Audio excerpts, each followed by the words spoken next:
Zoom, and we have some members of the public also. All right, well, let's get the meeting started. It's a couple of minutes after 9 o'clock. Good morning, everyone. This is our Community Investment Board meeting for August the 19th. Would like to say for all those, probably the millions that are watching out there on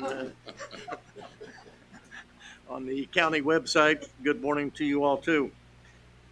Mr. Auditor, could we have the roll call, please?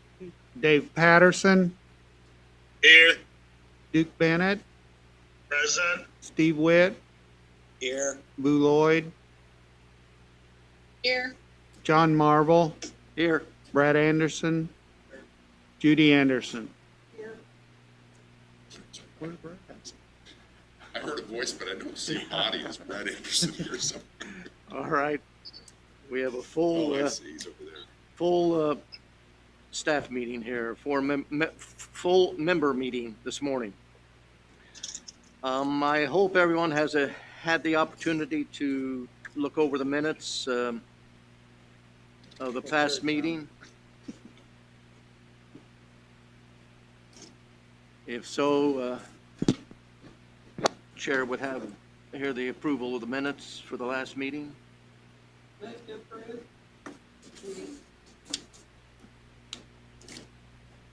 Is there a second? Second. Mayor Bennett. Mayor Bennett seconded. All right, it's been moved and seconded to approve the minutes of July the 15th, 2020. All those in favor, I'm sorry, Mr. Auditor, could you call the roll? Dave Patterson, Aye. Duke Bennett, Aye. Steve Witt, Aye. Boo Lloyd, Aye. John Marvel, Aye. Brad Anderson, Aye. Judy Anderson. So approved. Are there any additions or revisions to the agenda for today? All right, hearing none. Under item number 5 for old business, 5.1, an update on the construction progress by Brian Koister of Garmong Construction Services. Good morning, Brian. Good morning, John. Good morning, members of the board. Appreciate the opportunity to be here with you today. I don't know how this is going to work for those at home, but I've got a presentation I'll work through quickly this morning. First item, I got an email the other day. It said BLUF and asked a question. I had no idea what that meant, but it meant bottom line up front. So I thought I'd start this presentation in a similar way. So overall, the project remains on schedule and within budget. Lots of progress that took place over the past month, which includes the setting of the new water vault on the east side of the Hilton Garden Inn, electrical conduits and transformer pads throughout the entire project site are now installed. That was a milestone within the project. The storm trap, which we've talked at length about, is installed and completed on the Hilton Garden Inn North lot. And the demolition of the Hilton Garden Inn Northwest lot, including trees, shrubs, curbing, sidewalks, etc., is complete, and the reinstallation of those materials is taking place now. Work that will be upcoming over the next month includes the restoration of the Hilton Garden Inn North lot, which will be completed by September 11th. Which was the date we had set a few months prior. That work includes the installation of new sidewalks, curbs, gutters, shrubs, curbing, etc. So basically a brand new lot north of the Hilton Garden Inn. And then one other thing I wanted to touch on, we had previously planned on closing 8th Street on August 31st. With the board's approval, we would like to have that date moved to September 14th, which will coincide with when we receive the east lot of the Hilton Garden Inn. We're ready to close the street, but I think it would really just be for the purpose of closing it, and not a lot of work would take place. So we'd like to keep it open as long as we possibly can. So we'd like to move that date to September 14th. Moving forward, I've got some pictures of the progress that I just mentioned. The water vault on the east side of the Hilton Garden Inn. The picture on the left is the new vault. The picture on the right shows both the old and the new. And as you'll remember, the old vault is located directly under where the connection between the convention center and the Hilton Garden Inn will take place. So we're in the process of rerouting that piping, and once that is complete, the old vault will be removed and the new vault will be backfilled and completed. In addition to this. It's correct. It replaces the existing. Some other recent progress: electrical conduits. The picture on the left shows both the electrical feed and the data lines. We're looking north. Those lines are headed south from Cherry. That will refeed the new parking garage and also the Copper Bar and terminal buildings. The picture on the right shows the transformer pads from which Duke Energy will set their transformers beginning later this month and continue into September. Here's a picture of the storm trap installation. I don't know if anybody had an opportunity to see it while I was going in, but basically set the entire thing within one day, then backfilled it the next day. So a rather quick process, but that is installed and fully connected. So any rain that happens going forward will collect stormwater from the Hilton Garden Inn and surrounding areas. Other progress: the Hilton Garden Inn north lot, the demo you can see in the picture on the left. All the trees are removed, sidewalks removed, as well as that picture also shows new curbs going in. And then the picture on the right also shows concrete paving being installed north of the Hilton Garden Inn. Next, I wanted to give you an update on the status of some utility relocations. So you might remember the CIB entered into several contracts entered directly into several contracts with utility providers to relocate utilities around the site. This was in addition to the utility work we're doing as part of our contract. So the items listed here are the utilities that were contracted direct by the CIB, as well as an update on the status of those. So the first one, Indiana American Water, that is complete, has been for several months. That was relocating the water line out of 8th Street and routing it down Cherry and 9th. Frontier Communications, their work was recently completed, as well as Windstream. Vectren has been on site for the last couple weeks, most recently in Wabash Avenue, and they are scheduled to be complete later this week. Joink, all of their new installation is complete. They had lines running down Wabash Avenue on the north side of the street that conflicted with the new building.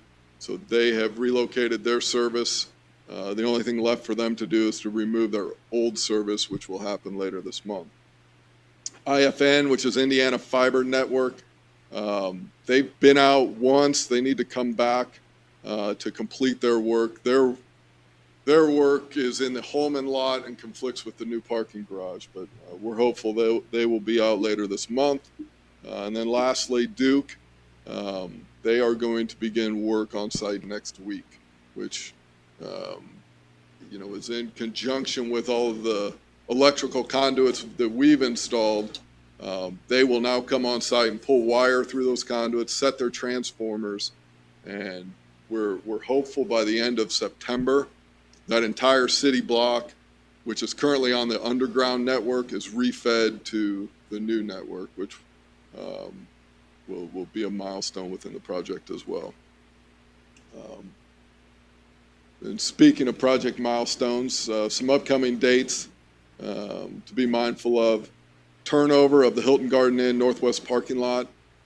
We are scheduled to turn that over September 11th. Immediately following that, we will close A Street, as I had mentioned. And then we will need to gain access to the Hilton Garden Inn East lot. And we're hopeful that takes place shortly thereafter, September 14th or so. Immediately after that, we will begin work on the auger cast pilings, which that is the foundation system that both the convention center and the parking garage will bear on.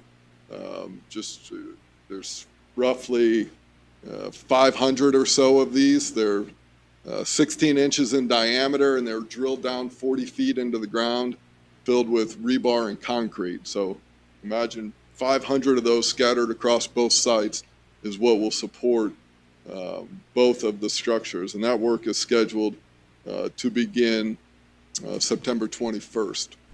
So really next month is really when you'll start seeing a lot more activity on the site once we gain access to those other parcels. And then the Duke switchover for the Hilton Garden Inn specifically is scheduled to take place September 22nd. So it's currently fed by the old network on September 22nd. We're planning on switching them over, which will require a shutdown and kind of a coordinated effort with Duke Energy to make that happen. And then below the line, really just the major turnover dates for the project. Parking garage substantial completion is scheduled for August 9th of 2021. And then the convention center substantial completion is scheduled for March 10th of 2022. With that, I'd be happy to take any questions.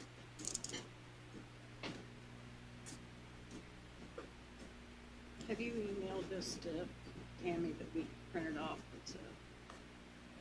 Or can you? I sure can. Yeah, I so can do we that. can look at it. You know, it's kind of hard to grasp everything. It's a good presentation, but I just like to have it in my hand. No problem. Any other questions? Any of the board members on Zoom have any questions of Mr. Koistra? Hearing none. Thank you, Brian. Thank you. Was there someone with a question? This is Boo. Yes, I have one question. Is there a water line that go down from 7th Street to Ohio? She asked if there was a water line that goes from 7th Street to Ohio.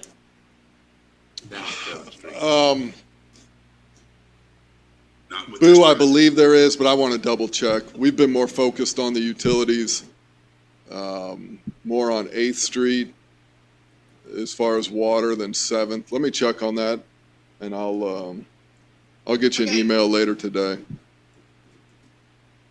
Okay, thank you. You're welcome.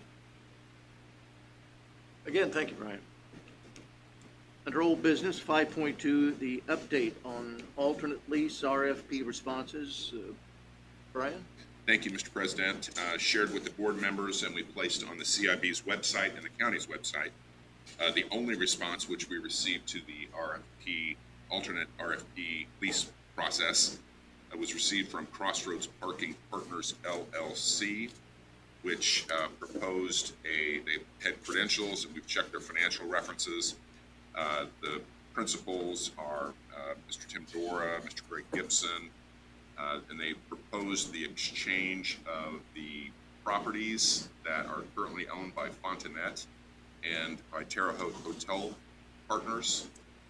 The Fontanet property by donation, the Terre Haute Hotel Partners property by purchase at the appraised value of $354,000, and then a long-term lease of the 686 Wabash Avenue property that had a 20-year, proposed 20-year term at $1 per year. It's a gratis lease, and 3 rights to renew the term of that lease, then development by Crossroads Parking Partners LLC. That was the only response to the RFP process. We did have another inquiry out of Chicago. They did not, they made an inquiry but did not choose to submit a proposal. And both Nations Group and our firm have reviewed these items and are recommending the approval of the RFP response and the agreements underlying that response, which we have circulated, and that will be in new business and the proposed adoption of Resolution 2020-09. You have to have a public hearing on this, the adoption, which is the first item under new business. Okay. Any questions from the board on the RFP? Hearing none. An update on the convention center management discussions with the operator, Mr. Bosman? Or who's on there from Nations? Steve Bauer. Steve Bauer's here. Steve, Morning, you want to Steve. respond to that? Mr. President, members of the board, Steve Bauer, Nations Group. Those conversations are ongoing in contract negotiations. We have a proposal before you today to move that to the next step, which is to authorize the board president or vice president to enter into the agreement once the final details have been negotiated. We are in the third draft of a contract for pre-construction and post-opening operations services with Spectra, and that those negotiations are going just fine. We do have a need to get them on board, at least for their pre-construction services, by the end of this month, so that we can begin the detailed review of the plans as it relates to Spectra's expected operations, and make any changes before we actually do break ground on the convention center, so those changes could be effected before Garmong gets too far along with construction. Be happy to answer any questions that you might have. I'll just add a couple of details to Steve's discussion. The overall financial picture is a $900,000 capital contribution by Spectra to the CIB toward operating expenses, or it actually doesn't start coming in until after opening, and the largest part of that, $300,000 of that only takes place upon renewal for a second 5-year term. So they did come to the table with additional funds. The amount of their compensation is in the pre-opening. Steve, correct me if I'm wrong, I'm looking for it right in front of me here. I think it's $5,000 per month. That's correct. Until That's opening. correct. And then, do you recall their annual compensation after opening? Brian, I do not. I'm looking for the document myself. I think it's $110,000 a year plus 3% of food and beverage. Food and beverage bonus, yes. Gross revenues, yeah. So Yes. that latter part was not part of their original proposal to us, which you approved to go further with discussions with them. That was in exchange for their additional capital coming forward. I was skeptical about that at first, because I thought, how are you going to account for 3% of gross food and beverage? But Mr. Bauer has had an extensive conversation about their procedures for that, and they have very detailed accounting procedures to track those funds, and it will be easy, according to them, to calculate. So what they're asking is $110,000 a year. Yeah, Plus, what's the percentage? 3% of gross food and beverage sales. And when I said that to John originally, he thought it was 3% of food and beverage tax. That's not it. I want to be very clear about that. It's gross food and beverage sales at the convention center, 3% of that amount. And that wasn't in our contract. right? Yes. Yes, it's the 3% is less applicable taxes. And we, That wasn't in the original agreement. that was not in their original proposal, but came as part of our discussion about more capital funds being placed into the CIB's hands. And then under, as Mr. Bauer indicated, under new business, we're a little concerned about waiting until next month's meeting to get them on board. People are getting, your owner's representatives getting a little concerned that they need to be involved. So what we have under new business is a request for the board to authorize the president and vice president together to execute an agreement once we have it finalized and they review it. So Steve, do you want to address why you feel that can't wait until we have something final for next month? Certainly, Mr. President, members of the board, we have been working on a contract with Spectra for a few months now, and with construction being imminent in mid-September, there are items that we require Spectra to weigh in on as it relates to the original plans developed by CSO and approved by the board and bid by Garmong Construction. Steve, those could you include- speak up, please? I certainly, can you hear me better now? Okay,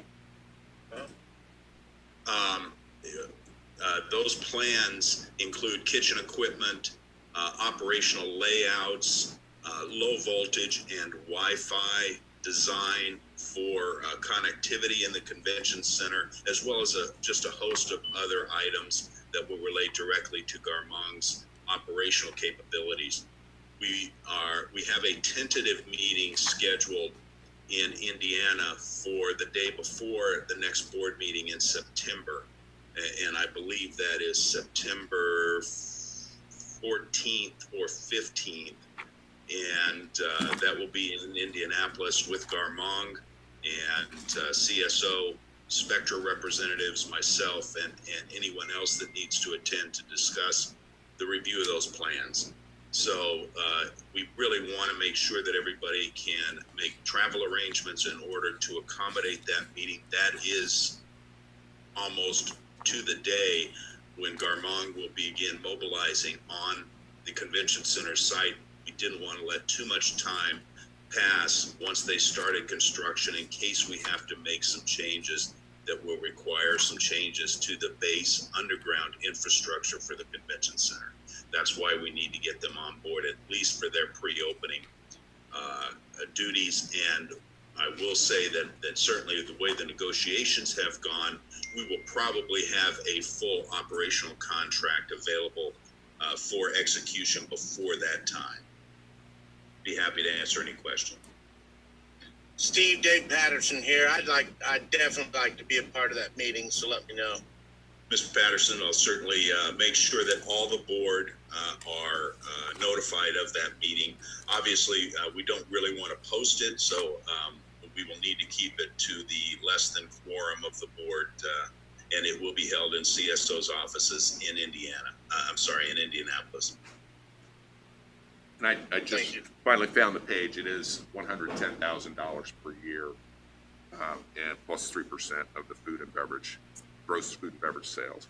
I did put in the agreement, and they responded positively to a number of audit provisions and also requirements that their budgets, which they have to submit for the coming year, are subject to the requirements of the county, the auditor, and council, of course, will be approving the budget. And also, I've inserted almost everywhere in compliance with applicable law, because we're still determining exactly which legal requirements the CIB will have to comply with respect to the operating budget of the independent operator, the private operator. So still public funds.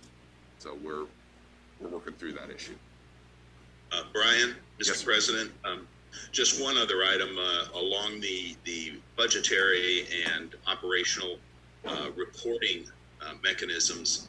I've asked Spectra to share with me, and these are proprietary, so I can't send them out, some of their other operating budget and audit reports for other facilities. I've had an opportunity to review those, and they are thorough, to say the least, and I would have expected that they would be thorough. So I think that once we are under contract and have an opportunity to create a Terre Haute Convention Center budget, that those reportings will be without question as thorough as you've seen, and we'll be able to easily track the monies coming in, expenses, and operational criteria to your satisfaction. I'll make one more commitment to the board. Quite frankly, my attention has been more on the critical path element of property acquisition than the management contract, although we have spent good time on it. If the board does give approval for execution prior to the next meeting, I will commit to, once we have a final agreement, not only circulating it, but circulating to the board members and advisors an outline of it, so you can look through and ask questions before the final execution should happen.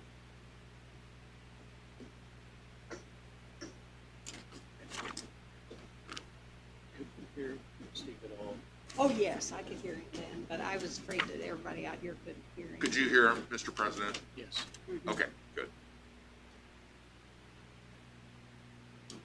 All right, Steve, do you have anything else on that? No, Mr. President, thank you. All right. We'll move on then to, under old business, still item 5.4, an update on the Larry Bird Museum owners rep. Steve? Mr. President, members of the board, Steve Bauer, Nations Group. This update was to provide an update to the board with regard to Mr. Merdansky's coordination of the Larry Bird Museum design and delivery. Mr. Merdansky provided us with an outline of a contract with contract terms a little over a month ago. We need to move on to the next stage to get it into a formal contract with all of the applicable language that the board will require under a contractual agreement. We have not had further discussions with Mr. Merdansky regarding that contract, but his general terms that were outlined in his letter of intent are acceptable. We just simply need to get them into a proper form. And now is the time to do that, since we have Hilferty Associates contract proposed for the board today. So we'll move with all due speed with Mr. Merdansky, and should have a formal contract before the board in your September agenda. Steve, if I could clarify, the Hilferty contract it was approved at the last meeting and has been executed. Correct. We actually received could you refresh my memory, and I'm going to presume the board's, as to the differing roles of Mr. Merdansky and Hilferty and Associates with respect to the museum? Certainly, Mr. President, members of the board. Hilferty and Associates is a museum and exhibit design team. They are architects for museum spaces.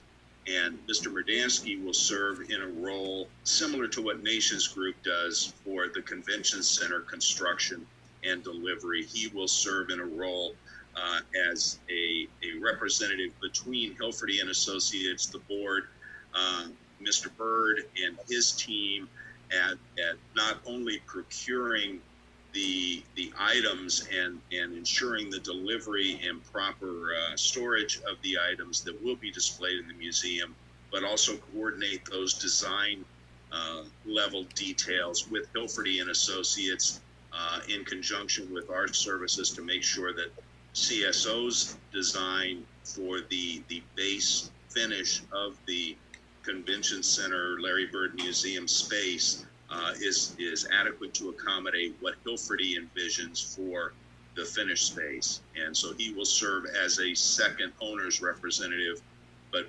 directly related to the actual museum finish delivery. I'd be happy to answer any questions. Steve, do you have any questions? Steve Witt, I think that was addressed to. Yeah, I'm sorry, Steve Witt. No. Judy? No, I'm just gonna say I don't have any questions on that museum thing. All right. If nothing further, under old business, we'll move into new business. Item 6, and under item 6.1 is the public hearing on lease RFP acceptance and Crossroads Parking Partners LLC. Mr. Bosman. Mr. President, members of the board, I'll just walk through the summary of their financial plan again. The only response to the RFP process was Crossroads Parking Partners LLC, which consists of Cross Partners LLC and GLG Hotel Group LLC, both of which I presume are controlled, one by Mr. Tim Dora, one by Mr. Greg Gibson.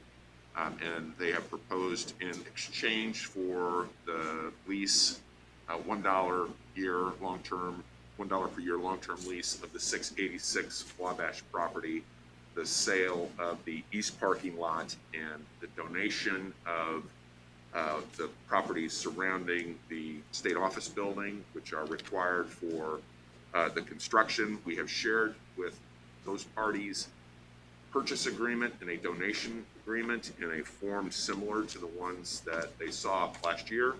And I have not received comments back yet, so, but it's a tight time frame on, it's a proposed tight time frame on closing to try to meet Garmong's requested September 14th date. I got a little knot in my stomach when he said that out loud again, but we will do our very best to move this forward as quickly as possible. After you take testimony, and we should ask also, there are a number of people that are participating remotely here. I'll ask out loud very clearly to them if they have testimony as well. After the public hearing, if it's the board's desire, there is a proposed resolution that authorizes, that approves the RFP response and authorizes the president or vice president to execute the proposed purchase agreement, the proposed donation agreement, and the lease of 686 Wabash. Those were circulated to the members. They're very similar. The purchase and donation agreement are very similar to documents which the board has previously approved. The lease was roughly based on the lease that we have with the school corporation for the building portion of that premises. And the lease is subject to the school corporation lease. And that was very clear in the RFP also, that acquisition of the site by lease would include having the school corporation in the building until at least September next year. With that, I'm happy to answer any questions prior to the public hearing.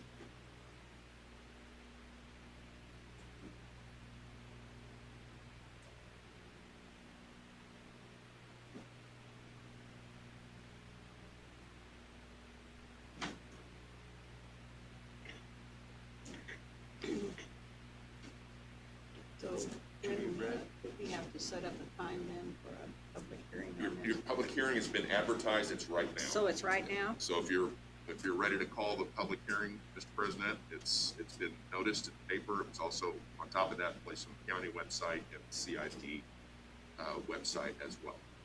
So whatever we do now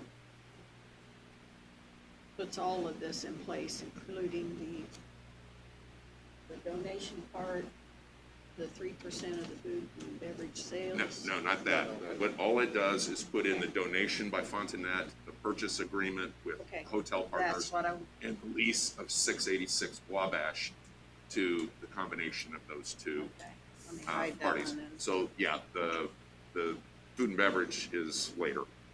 Okay, So, Mr. President, if I can suggest that you open a public hearing, and there are some members of the public here that may want to testify, and then we will ask Specifically, there are members of the public that are on Zoom also, which we included in the publication. We'll check to see if there's anybody there that wants to testify as well. All right, the public hearing is now open. Mr. Bosma? You should just ask if there are members here of the public that desire to testify, and then we'll ask Zoom folks as Okay. well. Are there any members from the public who would like to testify in the public hearing this morning? No. Invite. I've just been informed that your tech folks were also able to link the PowerPoint to the to your YouTube stream, so you're fully visible to the world. Is there anyone on the Zoom call that would like to testify at the public hearing? Either raise your hand through the app, or you can call out.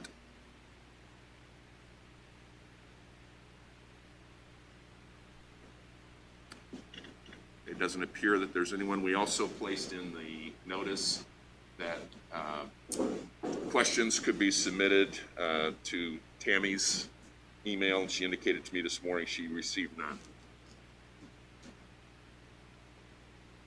So looks like there's no public testimony,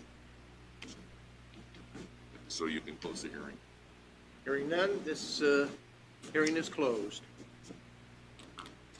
We move to the adoption of Resolution 2020-09, which is approving the RFP response of Crossroads Parking Partners, LLC, and authorizing the execution of purchase agreement, donation agreement, and lease agreement.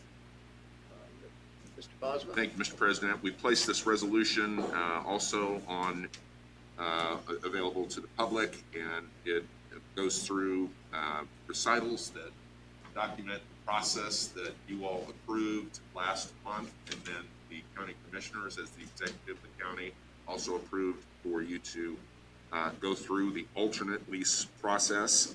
It also indicates that the Crossroads proposal was reviewed by legal counsel and is recommended for approval.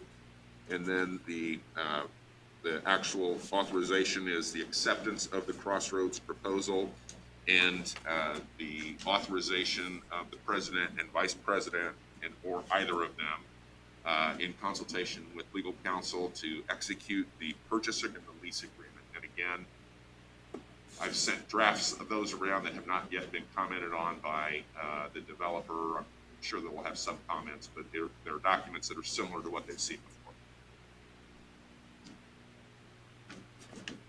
And I'm assuming that Steve, with Nations Group, being our owner representative, have weighed the differences between the amounts that have been proposed to us. The 3% of food and beverage sales versus the 900,000, all those kind of things, so that that's all clear. Okay, that's the next item I of keep business. getting on to that one, Yeah, Brian. there are going to be some questions about that. Steve will be ready for them, I I'm was sure. gonna say, because So that, this does not deal with that. The resolution accepts the proposal for the long-term lease I of thought we'd done that 686 already. Wabash. Nope, you haven't. Okay. 686 Wabash, it authorizes the president or the vice president to execute the donation agreement, the purchase agreement for the two properties that we need to construct on, and the lease of 686 to Crossroads Partners. What we're waiting on, and the reason that has to be in there, is for Greg or Tim Dora to complete any comments that they have as far as this agreement is for their group. Is that right? That's correct. We've shared. It's been more than a week that we shared the draft document. Showed the differences from the prior documents from last year that are all expired. Haven't heard back yet, and so we haven't heard anything. So you can go ahead and approve this? Mm-hmm. Good. With the caveat that the president or the vice president will go ahead and sign it Mhm. after we make contact with them one more time and I don't anticipate that there'll be anything large. The lease they had not seen before, so there may be some comments on the lease. I presume that the purchase agreement, the donation agreement, which were agreed upon at one time, about a year ago, will be agreed on again, perhaps with minor changes. The purchase agreement difference, the main difference was, as you may recall, a year ago when we had conversations with the hotel group, we had pledged to valet park for them and have alternate space, which turned out to be about $350,000 a year during construction, or until a parking garage was available for them. So that was an exceptional expense. This instead has the lease of the 686 property on the terms that we've already discussed. So at the right time, when you're ready, it would be appropriate to move the adoption of Resolution 2020-09 and discuss anything else you need to. Do any of the board members on Zoom have any questions, or are we ready for a motion? If there are no questions, I would move for approval. And I would second that. Motion's been made and seconded. All those, I'm sorry, Jim, roll call. Dave Patterson, Aye. Duke Bennett, Aye. Steve Witt, Aye. Boo Lloyd, Aye. John Marvel, Aye. Brad Anderson, Aye. Judy Anderson. Aye. Motion passes. Item 6.3. This is the authorization of the president and vice president both to enter into a management agreement with Spectra. Now that's where, I'll start, and then Mr. Bauer can answer some questions I'm going to guess from Judy. So the reason we are trying to give authority to the president and vice president, and this is both, they both have to agree that the agreement is in final form, and is because it's been a little while since we started talking with Spectra, and Mr. Bauer, Nations Group, is concerned about getting them to the table promptly, and we are down to, I don't want to call them minor issues, but we're down to details on the agreement. They accepted the vast majority of the additional audit and indemnification and other requirements that I put into the agreement without questioning those. They did come back on some of them. And Steve, if you want to address the urgency. Certainly, Mr. President, members of the board, as I indicated previously, we need to have Spectra under contract, or at least with a tacit agreement for pre-opening services in order to have them fully review and respond to the various needs that may be necessary from a design and construction document standpoint, so that we can get those modifications made, if there are any modifications to be made, before Garmong gets too far along in the construction process. As I indicated, we have a meeting scheduled for the 15th of September in Indianapolis at CSO's office with Garmong Construction, Spectra, myself, and CSO, so that we can, and their consultants, all of their consultants, including the kitchen designers, low voltage designers, structural engineers, so that we can review those plans and make sure that we can affect any changes that might be necessary or recommended by Spectra before construction commences. I'd be happy to answer any questions.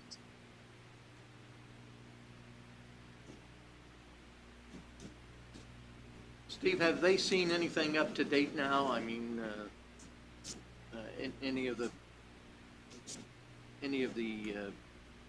items that Garmong has now, have they made any recommendations at all? Mr. President, members of the board, Spectra has received copies of the final construction documents that were bid to the public by Garmong. They have also received the various addendums and architectural directives that have modified those construction documents, but to date, they've been working with us, focused on getting this contract in a form in which it's ready to be executed and implemented. So they have not weighed back in with any recommendations for changes. I will say, Mr. President, I don't expect there's going to be any significant changes necessary. This project was designed with great care and with great input from a number of different parties. So it's really more of a meeting to ensure that we have addressed everything that Spectra will need in order to effectively operate this facility. But we have not, to answer your question directly, we have not received any feedback from them to date, but we will need that in very short order. Okay, I just wanted to make sure that they don't come along and say, we need that $1 million walkway on the other side of the building. I mean, they wouldn't be doing something as drastic as that, would they? Mr. President, I think that everything that has to do with the access to the facility is going to remain as it is designed. Internal operations really goes more to the systems and equipment that we have specified for this facility, and that's really what we're going to ask Spectra to weigh in on. Okay. Weigh in on what? Brad, do you have anything? I do not. All right. Does any members of the board on Zoom have any further questions of the nation's group? Hearing none, under 6.3, Chair will have hear a motion to give authorization of the president and the vice president to enter into the management agreement with Spectra. I'll make the motion. The motion has been made by Brad Anderson. Is there a second? Second. Boo has seconded the motion. Yes. Mr. Bramble? Dave Patterson, Aye. Duke Bennett, Aye. Steve Witt, Aye. Boo Lloyd, You said aye. John Marvel, Aye. Brad Anderson, Aye. Judy Anderson. Aye. All right. The authorization passes. Under item 6.4, is there any other new business to bring before the board? Hearing none, the next meeting of, the next scheduled meeting of the CIB will be for September the 16th. The 1 month from today. Board members, do you have anything further? Hearing none, we're adjourned. Thank you. Thank you. Have a great day.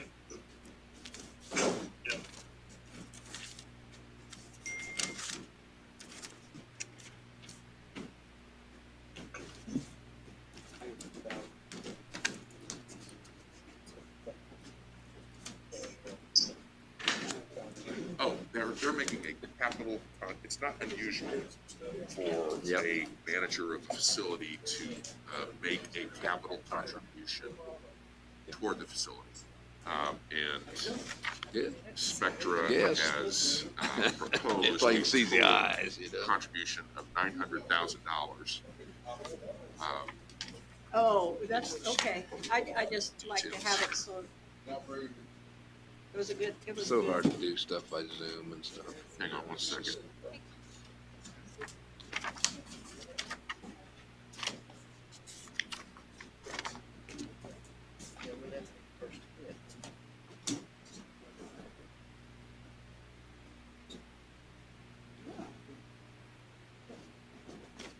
Sorry, Howard, let me tell you, I'm gonna tell you right, not read on sketchy memory.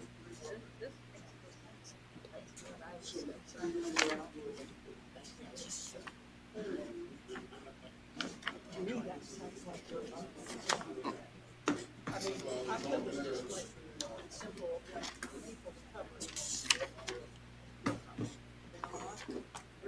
we go.